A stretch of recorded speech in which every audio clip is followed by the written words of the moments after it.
Buenos días a todos.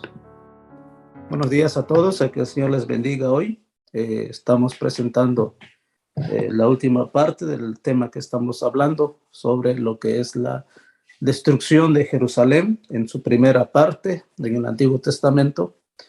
Y verdad, vimos en esta semana algunos puntos importantes que también va a acontecer o aconteció a Jerusalén en los tiempos de Jesús. Oremos entonces. Señor, le agradecemos nuevamente en esta mañana por esta oportunidad, le agradecemos por la vida, le agradecemos, Señor, por estos días que nos has guardado y también los que vienen, oh Padre, tu presencia siempre estará con nosotros. Condúcenos en el estudio de tu palabra en esta mañana, lo pedimos en el nombre de Jesús. Amén. Bien, hermanos, ayer nosotros concluimos, ¿verdad?, de que el templo que se reconstruyó en los tiempos del profeta Ageo, vimos la cita que decía que la gloria postrera de esta casa será mayor que la primera. Del templo que se reconstruyó, su gloria iba a ser más grande, lo que Dios estaba diciendo, ¿verdad?, que la primera. Y dijimos por qué iba a ser más gloriosa, porque en ella iba a estar la presencia misma de Dios, una presencia palpable, una presencia visible, pero que tristemente los judíos de ese entonces no habían reconocido que la Shekinah había descendido y estuvo en ese templo por varias ocasiones. Recordemos algunos de los eventos, ¿no? Las 2 veces que él limpia el templo y la última vez que él entra y sale también, ¿verdad? Como lo vimos en Ezequiel.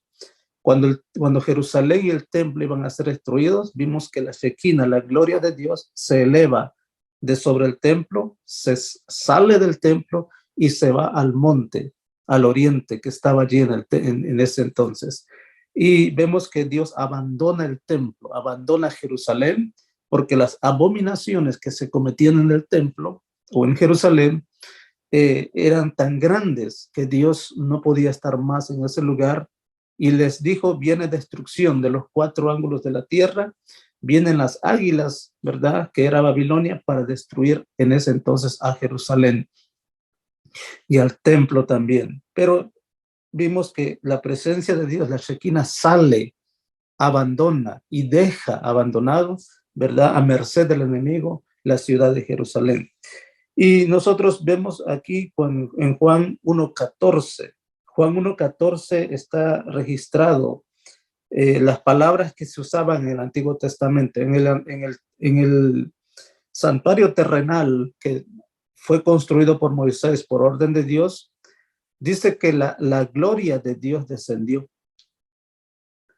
En el tiempo de Salomón también dice que la gloria de Dios descendió. Y cuando en el libro de Ezequiel, el profeta Ezequiel menciona que la gloria de Dios se elevó y salió la presencia de Dios. Entonces en Juan 1:14 dice: y aquel verbo fue hecho carne y vimos y habitó entre nosotros. Y aquel verbo fue hecho carne y habitó entre nosotros. Y vimos su gloria. Estamos entendiendo la palabra. Y vimos su gloria.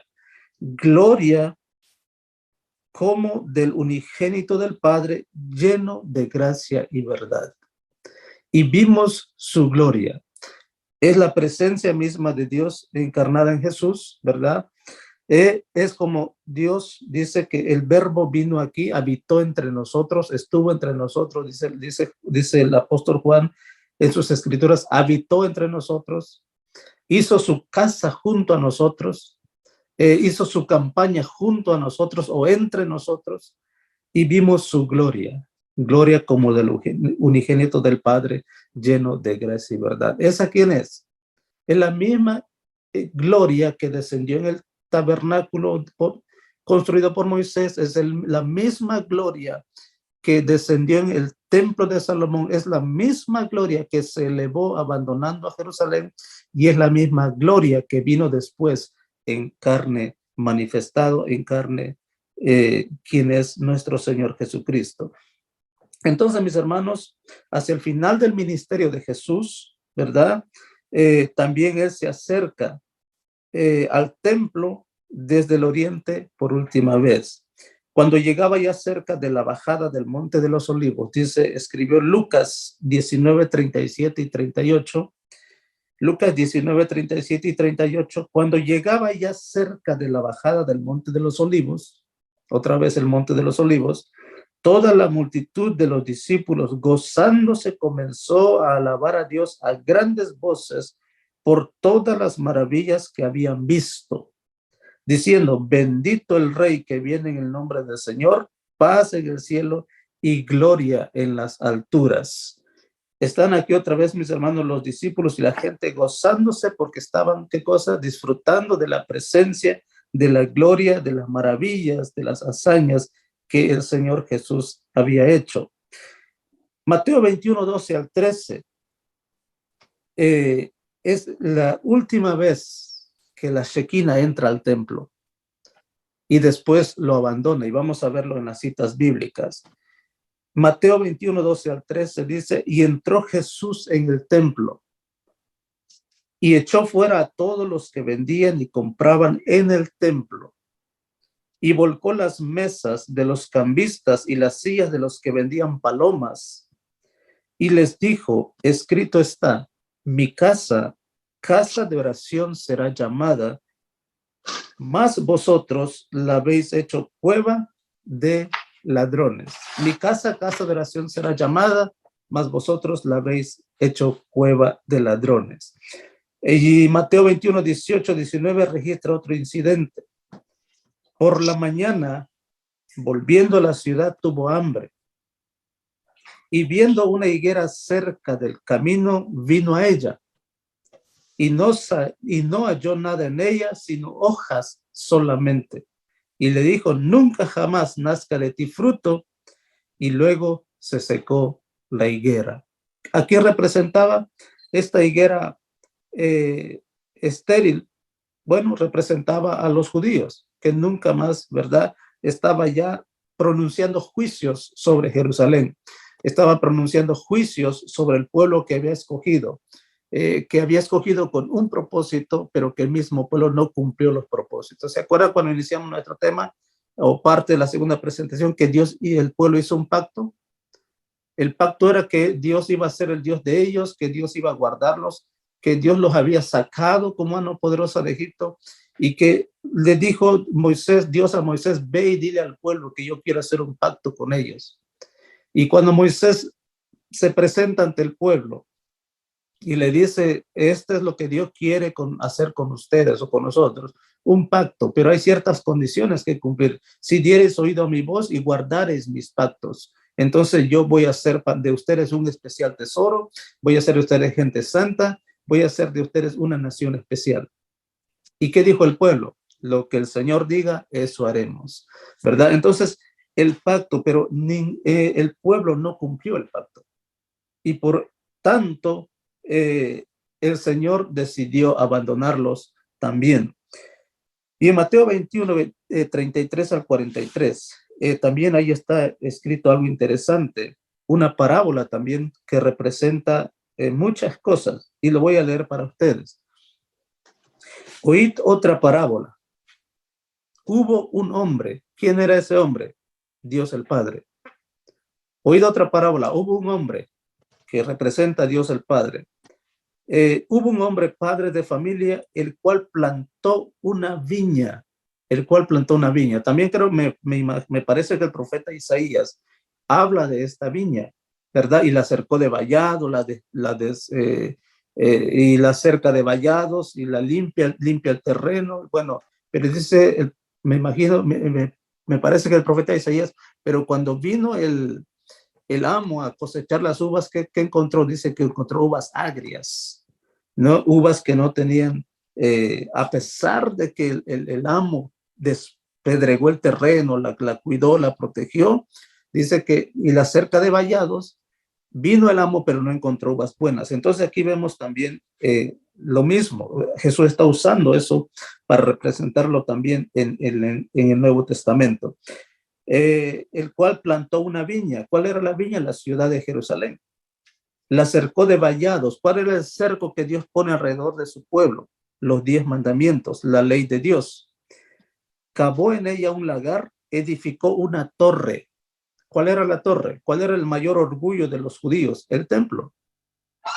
El templo, edifica una torre y la arrendó a unos labradores. Y la arrendó, se la dio a algunos trabajadores, a algunos siervos.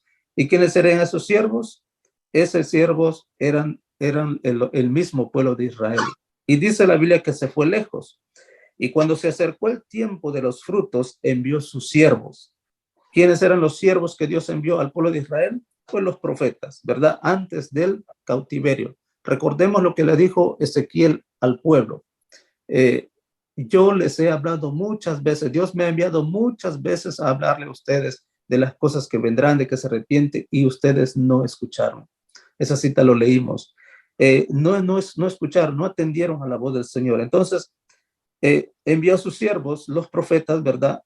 A los labradores para que recibiesen sus frutos. Mas los labradores, tomando a los siervos, a unos golpearon, a otros mataron y a otros apedrearon. Eso era antes de Jesús, en los tiempos de Ezequiel, ¿verdad? Y esa era una costumbre. Por eso cuando Jesús llora, ¿qué dice? Jerusalén, Jerusalén, que matas a quienes, a los profetas, y apedreas a los que te son enviados.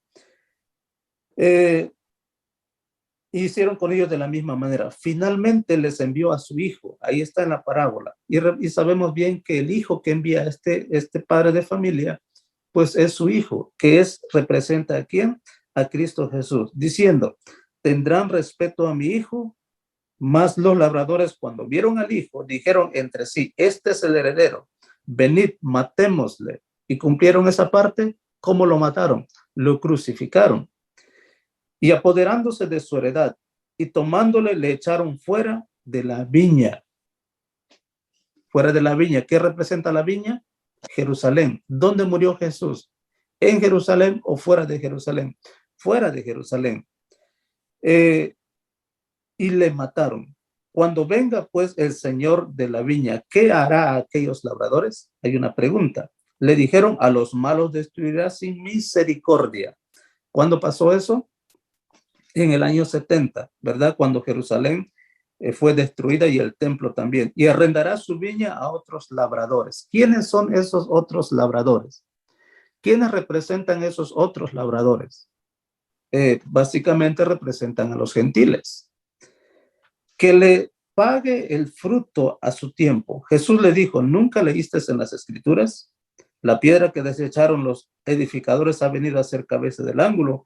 El Señor ha hecho esto y es cosa maravillosa a nuestros ojos. Por tanto os digo que el reino de los cielos será quitado de vosotros y será dado a gente que produzca los frutos de él. Mis hermanos, ¿a quién es esa gente que se le entregó ese reino o esa responsabilidad que tenía Israel? A los gentiles. ¿Y quiénes son los gentiles? ¿Cuántos de los que estamos aquí, quizás hay un judío en nuestro medio, pero los demás, ¿quiénes somos? Los demás somos gentiles, porque ninguno de nosotros es judío. Esa parte importante se le quita, dice el Señor, se le va a quitar, quitado de vosotros, y se le dará a otra gente, gente que produzca los frutos de él, gente que haga lo que él quiere que se haga. La pregunta es, nosotros que somos los gentiles, a quienes se nos entregó esa responsabilidad, ¿estamos cumpliendo con los objetivos por los cuales fuimos llamados o estamos haciendo lo mismo que el pueblo de Israel? Ahora la Shekinah no desciende sobre un templo físico, porque el apóstol Pablo dice, más vosotros sois ¿qué cosa? Ustedes son templos del Espíritu Santo. Y dice el Señor Jesús, el que ama y guarda mi palabra y obedece mis mandamientos, yo y mi Padre vendremos y haremos morada en él. Pregunto, ¿la gloria de Dios ha descendido sobre nosotros o ya se fue? ¿Está todavía la gloria de Dios en nuestras vidas o ya salió? Por los pecados, por las abominaciones que se cometen en nuestros pensamientos, por las concupiscencias, por los las cosas que se cometen en nuestros pensamientos. ¿Está la gloria de Dios, la Shekinah, todavía en nosotros? ¿Cuándo descendió la Shekinah sobre ti y sobre mí? El día que te bautizaste. Porque el día que Jesús se bautizó, descendió sobre él, ¿quién? El Espíritu Santo, y le dio la forma de paloma. Y en ese día, mis hermanos, porque lo tenemos escrito bíblicamente, que en el día de nuestro bautismo nosotros recibimos el perdón de los pecados y el don del Espíritu Santo. Esa es la gloria de Dios que desciende sobre nosotros. Esa es la gloria, la Shekinah que nosotros recibimos. La pregunta es, ¿todavía la Shekinah está en nosotros? ¿O ya se fue? ¿O nos ha abandonado y nos dejó a merced del enemigo? Eso corresponde a nosotros, ¿verdad? Permitir que la Shekinah todavía esté en nuestro medio, en nuestro pensamiento. Así que, mis hermanos, cuando Jesús salió del templo por última vez, usó la palabra clave que hemos estado usando en el Antiguo Testamento. Tu casa será desierta, tu casa será desolada, vendrá desolación de los 4 ángulos de la tierra, y asolación y muchas cosas. Y también lo registró en el libro de Mateo 23, 33 al 39. Jerusalén, Jerusalén, que matas a los profetas y apedreas a los que te son enviados. ¿Cuántas veces quise juntar a tus hijos como la gallina junta sus polluelos debajo de sus alas y no quisiste? He aquí vuestra casa os es dejada como desierta o desolada, como también lo profetizaba Ezequiel y Jeremías. Vuestra casa es dejada desierta o desolada, porque os digo que desde ahora no me veréis, hasta que digáis, bendito el que viene en el nombre del Señor. Mis hermanos, y aquí viene la parte de la cual nosotros también queremos presentar. ¿Cuándo sale Jesús del templo y abandona el templo? ¿Cuándo es que queda asolado el templo? ¿Cuándo es que Jesús sale y también se va al monte de los olivos, como pasó en el Antiguo Testamento? Y es de la cita que vimos al principio, que está en Mateo 24, 1 al 2. Cuando Jesús salió del templo, la última vez que Jesús visita el templo, la Shekinah gloriosa sale del templo para no entrar más. Cuando Jesús salió del templo y se iba, se acercaron sus discípulos para mostrar los edificios del templo. Respondiendo, él les dijo, ¿veis todo esto? De cierto os digo que no quedará piedra sobre piedra que no sea derribado. Y estando él sentado en el monte de los olivos, ¿verdad? Los discípulos se le acercaron aparte, diciendo, dinos cuándo serán estas cosas y qué señal habrá de tu venida. Entonces, es en esa ocasión cuando el Señor sale del templo y los discípulos le muestran el templo, pero más Jesús le dice, Jesús no le dice, oh sí, qué hermoso el templo. Jesús solamente le dice, en este momento les profetizo que no quedará piedra sobre piedra. Lo mismo que profetizó el profeta Ezequiel para el primer templo, que también menciona que no quedará piedra sobre piedra, lo mismo habla Jesús en esta ocasión sobre el templo que fue reconstruido.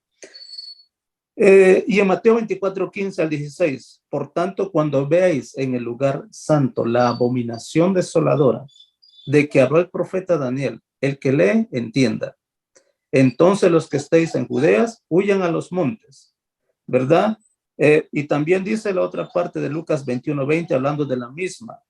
Pero cuando viereis a Jerusalén rodeado de ejércitos, es lo mismo que está haciendo, ¿verdad? En Mateo, por tanto, cuando veis en el lugar santo la abominación desoladora, dice Mateo 24, 15 al 16, Lucas 21, 20 dice, pero cuando viereis a Jerusalén rodeado de ejércitos, sabed entonces que su destrucción ha llegado. ¿Eso sucedió cuándo? En el año 70, ¿verdad? Cuando Jerusalén fue conquistada, fue destruida, el templo fue quemado, y cuando los enemigos o los invasores vieron que mientras el templo se quemaba, salía de entre sus paredes oro, el oro empezó a derretirse. La historia dice que los judíos, el ejército enemigo empezó a destruir las piedras y quitó todo, ¿verdad? Para llevarse todo el oro que contenía el templo, la abominación desoladora. Y mis hermanos, Lucas 19, 41 al 44. Jesús ya había profetizado lo que iba a suceder, lo que iba a acontecer con Jerusalén y con el templo. Y cuando llegó cerca de la ciudad, al verla, lloró sobre ella, diciendo, oh, si tú también, si también tú conocieras a lo menos en este día lo que es para tu paz. Mas ahora está encubierta de tus ojos, porque vendrán días sobre ti cuando tus enemigos te rodearán con vallado y te asitiarán y por todas partes te estrecharán y te derribarán a tierra y a tus hijos dentro de ti y no dejarán en ti piedra sobre piedra, por cuanto no conociste el tiempo de tu visitación. ¿Por qué fue Lucas destruido 19, Jerusalén? ¿cuánto, hermano? Lucas 19, ¿cuánto dijo? Lucas 19, 41 al 44. Gracias. Sí. Entonces, hermanos, vemos allí que las profecías que Jesús, hoy ya no pudimos entrar a la destrucción del templo de los tiempos de Jesús, pero vemos, mis hermanos, las profecías que Jesús está mencionando en Mateo 24. ¿Por qué fue destruido ese templo? Porque no conocieron el día de su visitación. Porque el templo lo usaban ¿para qué? Para negocios. El templo lo usaban para vender palomas. La última vez que Jesús entra, limpia el templo, sale del templo, limpia el templo y dice, mi casa será llamada casa de oración. En el templo había tantas cosas.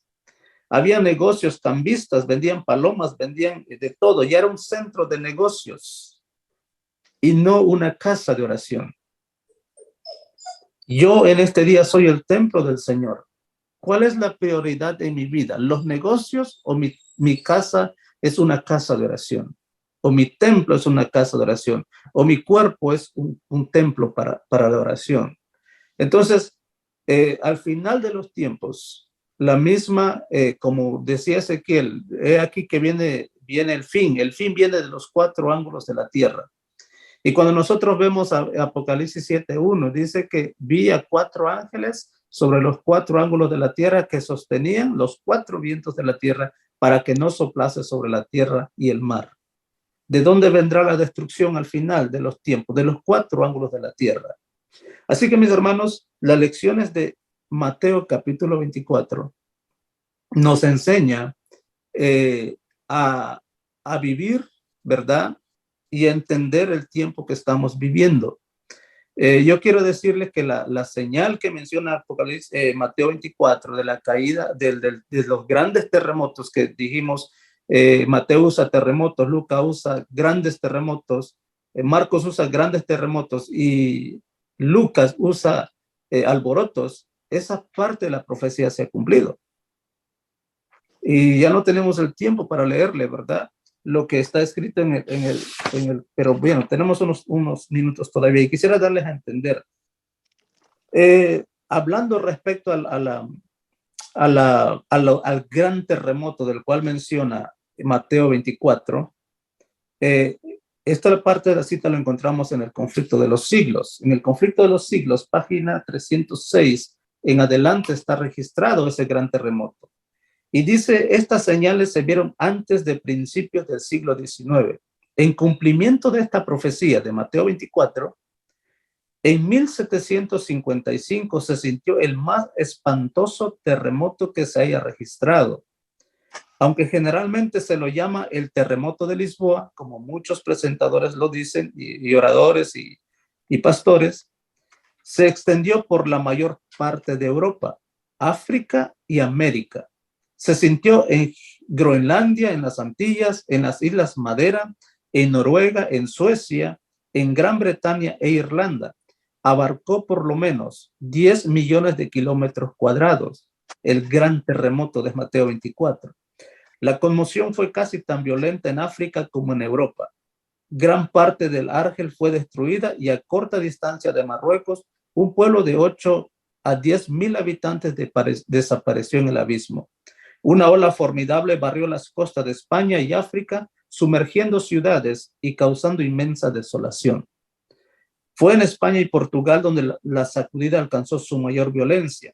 Se dice que en Cádiz la oleada llegó a 60 pies de altura. Algunas de las montañas más importantes de Portugal, que es Lisboa, Portugal, fueron sacudidas hasta sus cimientos y algunas de ellas se abrieron en sus cumbres que quedaron partidas de un modo asombroso, en tanto que trozos enormes se desprendieron sobre los valles adyacentes. Se dice de esas montañas salieron llamaradas de fuego. En Lisboa, por eso se conoce como el gran terremoto de Lisboa, se oyó bajo la tierra un ruido de trueno e inmediatamente después de una violenta sacudida derribó la mayor parte de la ciudad. En 6 minutos murieron 60,000 personas. El mar se retiró primero y dejó seca la barra, luego se volvió una ola que se elevaba hasta 50 pies sobre su nivel ordinario. Entre los sucesos extraordinarios ocurridos en Lisboa, durante la catástrofe se cuenta la sumersión del nuevo malecón y construido, ¿verdad? Y vemos ahí todas las destrucciones que pasó. Y 25 años después apareció la segunda señal mencionada en la profecía, el oscurecimiento del sol. Lo que hacía esto aún más sorprendente era la circunstancia de que el tiempo de su cumplimiento había sido indicado de un modo preciso. En su conversación con los discípulos en el Monte de los Olivos, después de describir el largo periodo de prueba por el que debía pasar la iglesia, es decir, los 1260 años de persecución papal, acerca de los cuales había prometido que la tribulación sería cortada. ¿Se acuerdan que leímos esa parte en Mateo? Y si aquellos tiempos no fueran acortados, nadie sería salvo. Está refiriéndose a aquella época de la persecución papal, ¿verdad? Y después dice, el Salvador mencionó en las siguientes palabras ciertos acontecimientos que debían predecir su venida. Y fijó además el tiempo en que se realizaría el primero de estos. En aquellos días, después de aquella tribulación, el sol se oscurecerá y la luna no dará más su resplandor. Y ahí sigue, mis hermanos. Pero esto no es para asustarnos. Esto es para gozarnos, porque recuerden lo que pasó en Jerusalén cuando el destructor vino. ¿Qué dijo Dios? Sellen a los que gimen por las abominaciones que está pasando en Jerusalén y ponen sus frentes una señal para que cuando el destructor pase no sean destruidos. Así que nosotros no tenemos que tener miedo. Si nosotros tenemos en nuestra vida la seña del Señor, la señal del Señor, no debemos tener miedo. Si las profecías ya se han cumplido muchos años atrás, algunas de las profecías, por ejemplo, el oscurecimiento del sol, por ejemplo, el gran terremoto que se menciona, estamos, mis hermanos, en víspera de la venida del Señor. Entonces, nosotros no debemos espantarnos, sino que debemos clamar con gozo. Este es nuestro Dios a quien hemos esperado y nos salvará.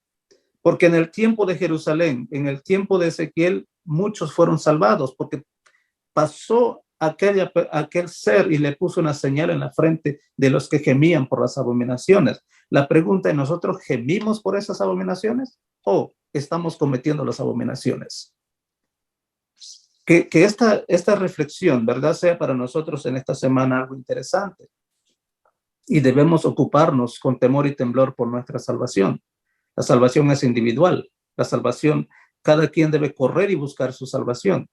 Así que, mis hermanos, concluimos aquí, ¿verdad? Quizás en otra oportunidad continuaremos con lo que fue la destrucción misma de Jerusalén, 70 años, en el año 70, y veremos también lo mismo que pasó en el Antiguo Testamento con el primer templo. Lo mismo acontecerá con el segundo templo y lo mismo acontecerá también antes que Jesús venga por segunda vez. Y recordemos, mirad que nadie os engañe. Esa palabra no fue para el mundo, fue para la iglesia. Y esa misma palabra es para la iglesia hoy. Mirad que nadie os engañe. No es para el mundo, porque el mundo está engañado. Es a la iglesia, ¿verdad? Así que, mis hermanos, que el Señor les bendiga, que el Señor les guarde y que podamos de una u otra manera consagrarnos al Señor, que es un trabajo de todos los días, es un trabajo diario, es un trabajo que nosotros vamos a realizar todos los días, hasta el día que que muramos si Cristo no viene. Pero mientras estemos en esta tierra, si queremos ir al cielo, tenemos que trabajar. Y siempre pongo el ejemplo, yo sé que está 2 minutos más, y yo sé que siempre pongo el ejemplo de un estudiante. Cuando un estudiante se quiere graduar, está 4 años en la universidad, y día y noche está sumergido en su carrera, sumergido en su sueño, y quiere alcanzar la carrera, estudia, entrega tareas, hace exámenes, hace proyectos, asiste a las clases, porque también cuenta mucho la asistencia, asiste a las clases, entrega todo lo que se le promete, se le pide, y hace trabajos extras para poder llegar a graduarse y un día pasar allí en frente de sus padres y tener en su mano, ¿verdad? Quizás el título o su diploma de graduación.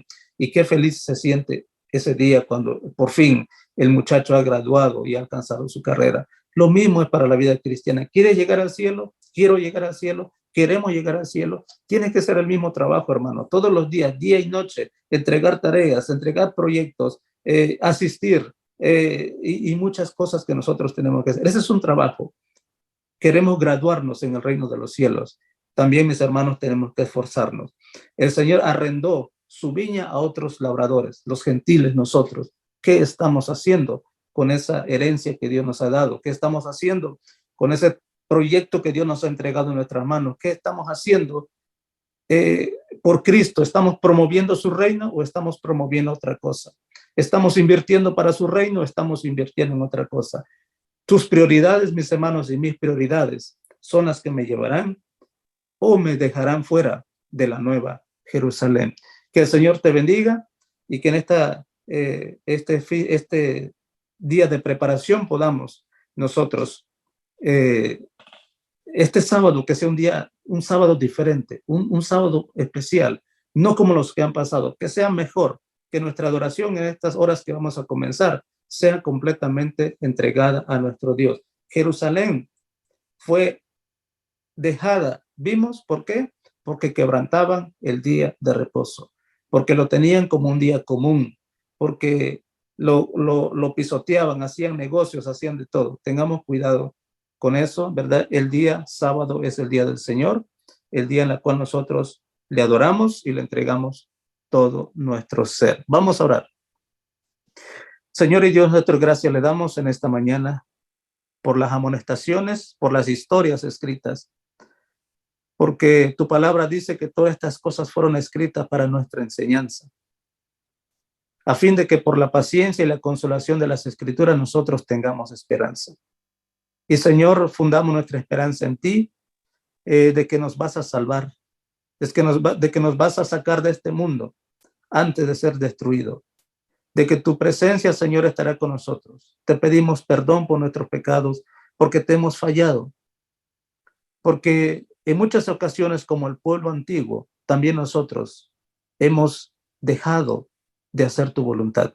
Hemos quebrantado tus mandamientos, hemos sido rebeldes, hemos sido duros de servicio, hemos sido, Señor, ingratos, porque no agradecemos y no vislumbramos el sacrificio realizado en la cruz, porque hemos puesto nuestras mentes en otras cosas, porque hemos gastado nuestras energías en cosas pasajeras, porque hemos gastado nuestro tiempo, nuestros talentos, nuestro dinero e invertido en cosas que no producirán frutos para tu reino. Mas te pedimos, Señor, en esta mañana que nos ayudes a tener una visión más especial, que nos ayudes, Señor, a vislumbrar el futuro glorioso que nos tienes preparado, y que, Señor, en los esfuerzos de todos los días hagamos mucho para alcanzar de la herencia que tú nos has prometido. Bendice a mis hermanos que están en este lugar. Cada quien vino con diferentes necesidades físicas, espirituales, emocionales, morales. Oh Padre eterno, sé con ellos y guárdalos en tu precioso nombre. Que nadie de los que estemos aquí se pierda, sino que todos, Señor, seamos alzados por ti y levantados por ti cuando vengas por segunda vez. Y nos des, oh Dios eterno, la corona de la vida eterna. Pero enséñanos a esforzarnos. Ayúdanos en nuestros esfuerzos. Y, Señor, ayúdanos a consagrarnos a ti todos los días. Perdona nuestros pecados. Guarda tu iglesia, guarda tu pueblo. Bendice a nuestros hijos, oh Padre eterno.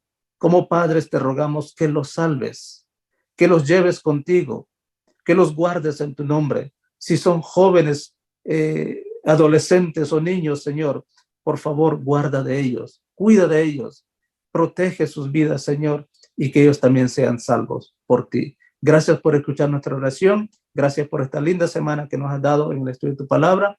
Estas cosas lo pedimos en el precioso nombre de Cristo Jesús. Amén.